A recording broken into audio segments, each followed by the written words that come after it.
Morning class six बेटा हमारा जो है हिंदी सेकंड चल रहा है और हिंदी सेकंड में हम लोग ने जो है फर्स्ट चैप्टर और सेकंड चैप्टर कंप्लीट कर लिया है।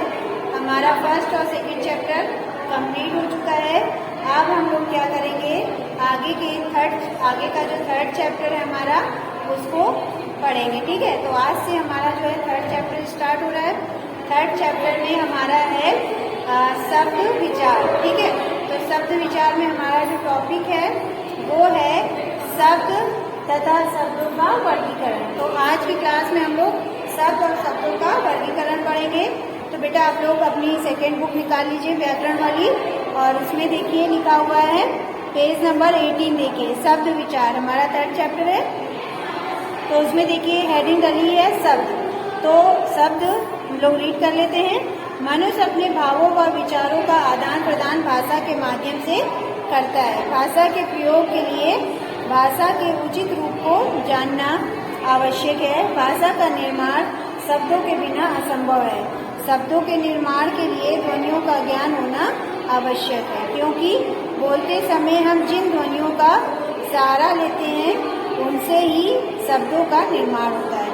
तो जब हम लोग भाषा बोलते हैं तो हमें जो है वर्णों का ज्ञान होना या ध्वनियों का ज्ञान होना आवश्यक है। जब तक हमारा ये ज्ञान नहीं होगा हमको, तो हम लोग का जो शब्द है वो कंप्लीट नहीं होगा और हम लोग अच्छे से बोल नहीं पाएंगे। ठीक है, फिर उसका निर्माण, उससे ही शब्द का निर्माण होता है। जब तक हम लोग ध्वनियों और वर्णों का प्रयोग नहीं करेंगे तो हमारे शब्द का निर्माण नहीं होगा। फिर हमारा है शब्द में प्रत्येक ध्वनियों का स्थान निश्चित होता है। जो शब्द होते हैं उसमें जो ध्वनियाँ होती हैं, जो ध्वनियाँ निकलती हैं, उनका स्थान निश्चित होता है। जैसे बालक, बा प्लस बड़ा प्लस ला प्लस छोटा प्लस का और प्लस छोटा। तो ये जो शब्द हमारे जो वर्ण है, जो ध्वनियाँ हैं, जैसे आ, जो आ निकल रहा है, जो ध्वनि निकल रही है, वो हमारा जो है जो ध्वनियाँ हैं, जब तक हम इनका जो प्रयोग है वो निश्चित होता है। हर शब्द के लिए एक निश्चित स्थान होता है। ठीक है, उसी हिसाब से देखिए पुस्तक, पू छोटा ऊ श ता और प्लस आ प्लस का प्लस आ, यानी कि पुस्तक। तो ये जो हमारा पुस्तक है, इनका भी जो स्वर है, जो ध्वनियाँ है, वो एक निश्चित स्थान है। ठीक है, उपयुक्त शब्दों के कुछ विशेषताएं सामने आती हैं। ध्वनियाँ वर्णों के व्यवस्थित एवं सार्थक समूह से ही शब्द बनते हैं। जो वर्णों का व्यवस्थित एवं सार्थक समूह होता है उसी से ही शब्द बनते हैं। ठीक है, तो अब हम लोग शब्द की डेफिनेशन लिखेंगे। शब्द की परिभाषा, ध्वनियों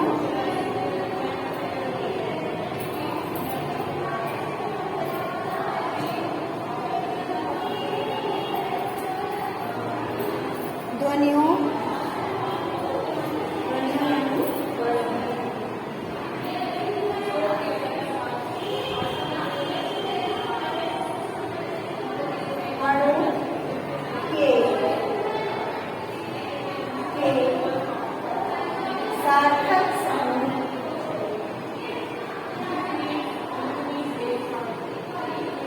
के सार्थक एवं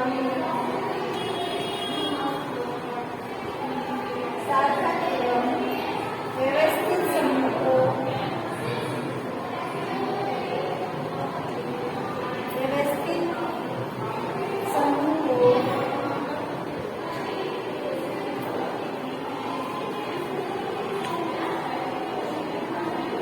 शब्द कहते हैं।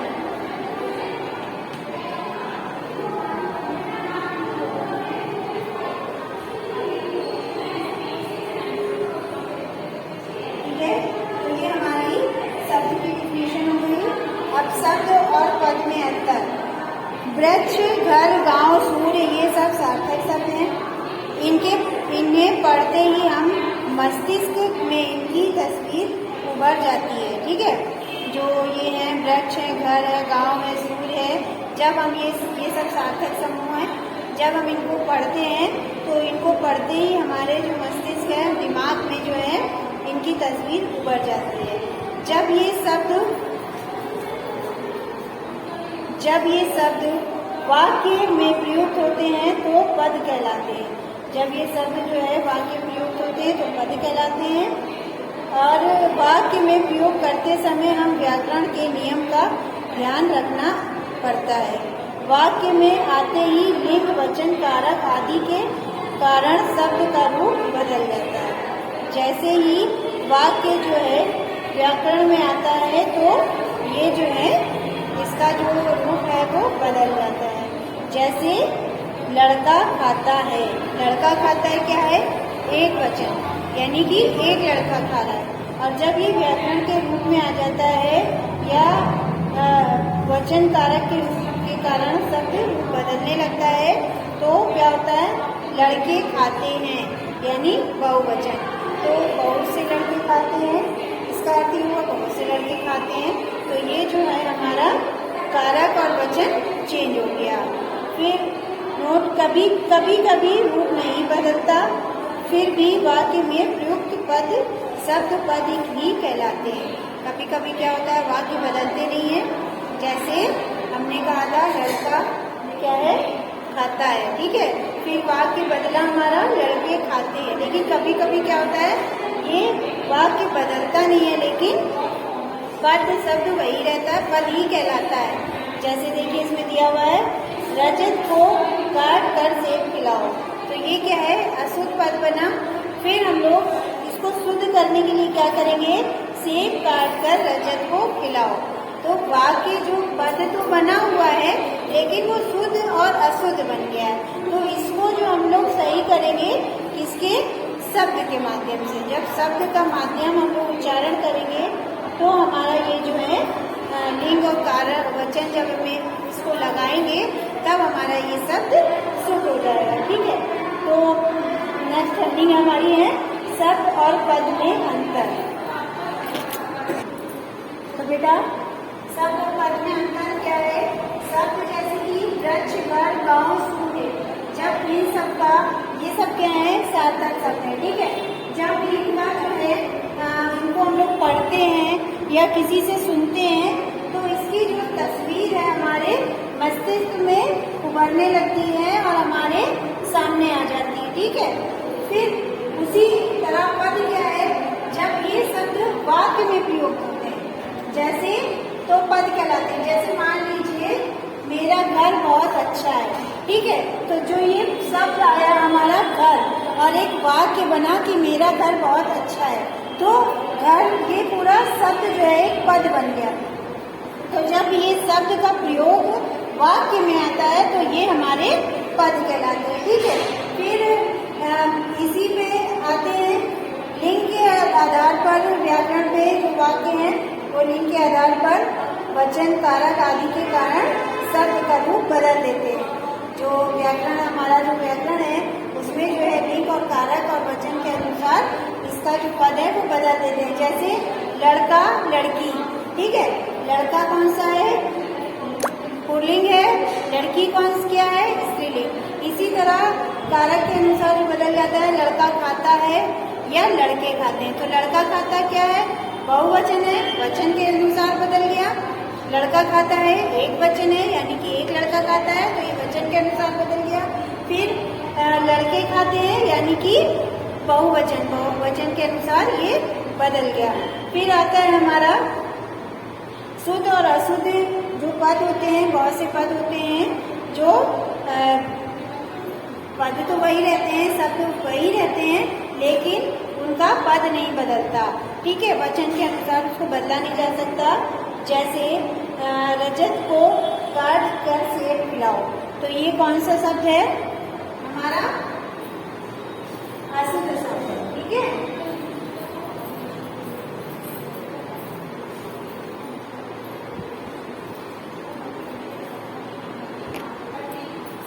ठीक है। तो जो हमारा रजत को सेब काट कर खिलाओ, ये क्या अशुद्ध शब्द है। सेब काट कर रजत को खिलाओ, ये शुद्ध है। दिल्ली में अनेक दार्शनिक स्थान देखने योग्य हैं, अशुद्ध शब्द है। शुद्ध क्या होगा? इसको शुद्ध करके हम लोग क्या करेंगे? व्याकरण के अनुसार दिल्ली में अनेक दर्शनीय स्थान हैं, तो ये शुद्ध वाक्य हो गया, ठीक है। शब्द वाक्य में प्रयुक्त होते ही पद कहलाते हैं। जब ये शब्द जो है वाक्य में प्रयुक्त होते हैं तो हमारे पद कहलाते हैं। ये पद व्याकरणीय नियमों में बंधे होते हैं। तो ये जो पद है हमारे व्याकरणीय नियमों में बंधे होते हैं। अब हमारा नेक्स्ट हेडिंग है बेटा शब्दों का वर्गीकरण। ठीक है, तो शब्दों का वर्गीकरण क्या है? प्रत्येक भाषा में असंख्य शब्द होते हैं। प्रत्येक भाषा में असंख्य शब्द होते हैं। समय परिवर्तन के साथ साथ इनमें नित्य नए शब्द जुड़ते रहते हैं। शब्दों का वर्गीकरण निम्नलिखित आधार पर किया जा सकता है। तो शब्दों का वर्गीकरण कैसे किया जाता है?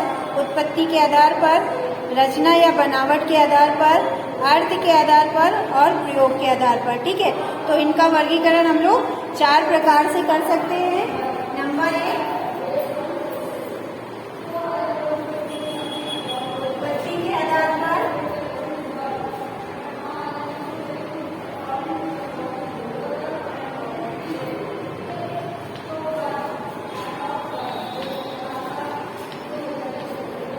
ठीक है।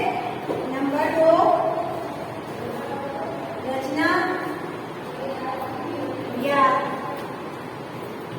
बनावट के आधार पर,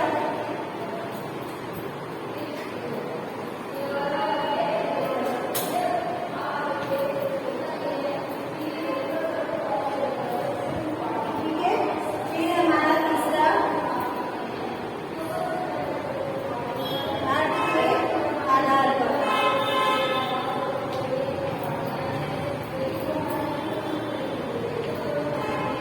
फिर हमारा चौथा है प्रयोग के आधार पर,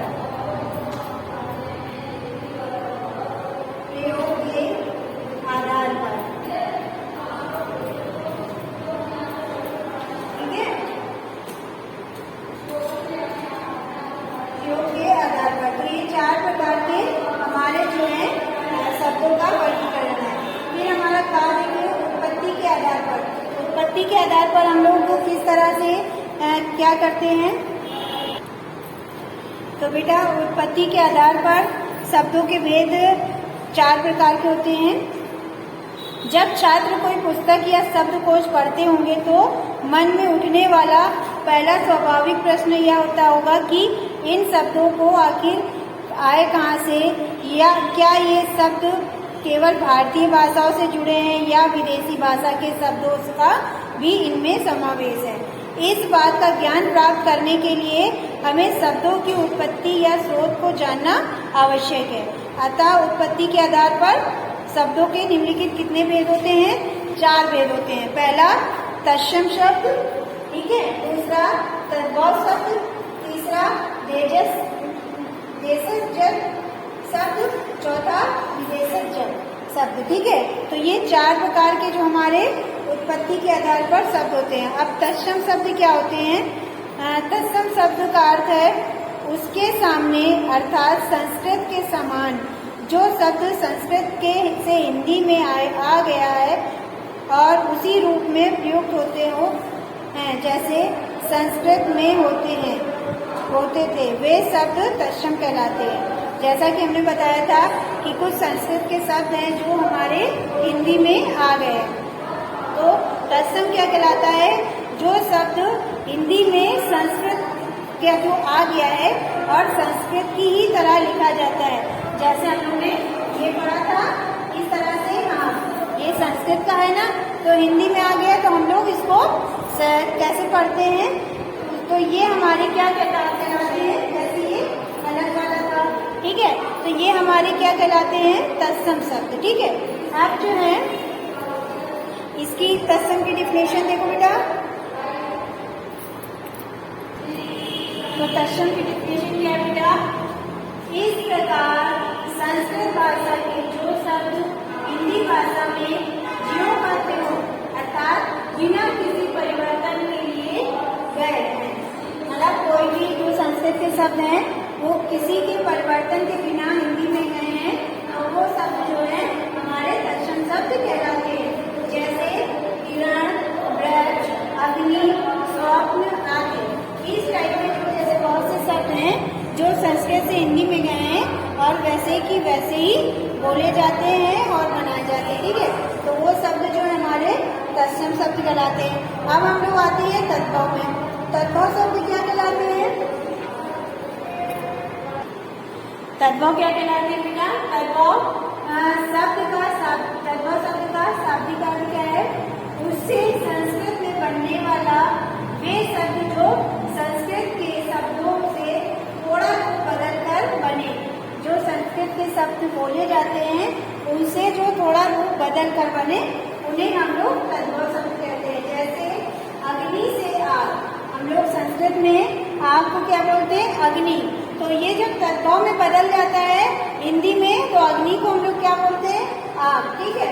दुग्ध से दूध, यानी जैसे हम लोग संस्कृत में दूध को दुग्ध बोलते हैं उसी तरह हिंदी में हम लोग दूध बोलते हैं। यानी ये जो संस्कृत हमारा हिंदी में बदल गया तो वो हमारा क्या कहलाएगा?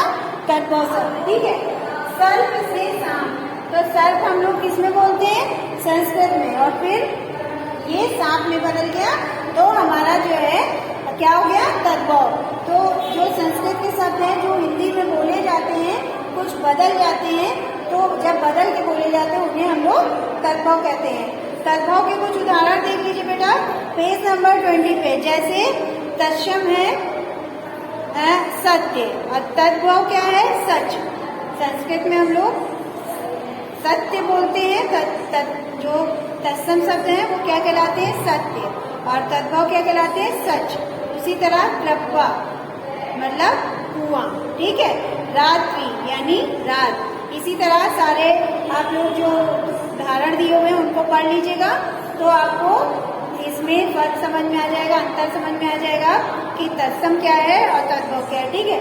फिर हमारा आया है देशज शब्द। देशज शब्द क्या है? इसको हम लोग ब्लैक बोर्ड पे लिख लेते। तो बेटा देशज शब्द क्या होते हैं? भारत की जनजातियों में बोले जाने वाले ग्रामीण क्षेत्रों में प्रयुक्त होने वाले तथा संस्कृत से भिन्न भाषा परिवारों से आए शब्द देशज कहलाते हैं। संस्कृत जो भिन्न भाषा जो परिवारों से बोले जाते हैं और जो हमारे ग्रामीण क्षेत्रों में बोले जाते हैं, मतलब जो वो हमारे देशज शब्द कहलाते हैं। जैसे पगड़ी, पगड़ी को हम लोग क्या बोलते हैं? टोपी। विदेशी भाषा में क्या बोलते हैं? टोपी। लेकिन अपनी देसी भाषा में उसको क्या बोलते हैं? पगड़ी। ग्रामीण क्षेत्रों में अगर आप लोग टोपी लगा दें तो कहेंगे ये पगड़ी लगा हुए, ठीक है। फिर उसी तरह से जूता, ठीक है। लोटा, लोटे को हम लोग लोटा हो गया, कटोरा, ठीक है। और झटपट, तो हम लोग कहते हैं फास्ट, बहुत जल्दी से काम करो, तो वो लोग क्या बोलते हैं?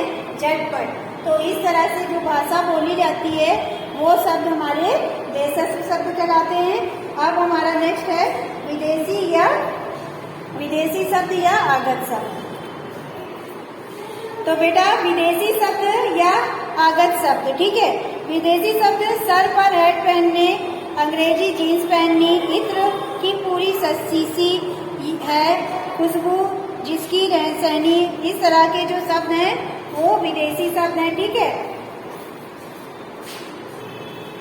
तो बेटा विदेशी शब्द क्या है? विदेशी शब्द जो शब्द विदेशी भाषाओं में हिंदी में आ गए हैं उन्हें विदेशी शब्द कहते हैं। जैसे हेड, जीन्स आदि। हेड हम लोग सर पे लगाते हैं उसको क्या बोलते हैं? टोपी। लेकिन अंग्रेजी विदेशी भाषा में उसको हेड बोलते हैं। जीन्स हम लोग पैंट पहनते हैं, पैंट बोला जाता है, लेकिन विदेश में उसको जीन्स बोलते हैं। तो इस तरह से जो विदेशी शब्द आ गए हैं हिंदी भाषा में उनको हम लोग विदेशी शब्द कहते हैं। तो बेटा आज जो है हमारा जो है ये हिंदी सेकंड में जो थर्ड चैप्टर था इसका जो है शब्द और शब्द का वर्गीकरण कंप्लीट हो गया है। कल हम जो है आपको इसके आगे का पार्ट पढ़ाएंगे। तो आज की क्लास हमारी यही ओवर होती है। Thank you class.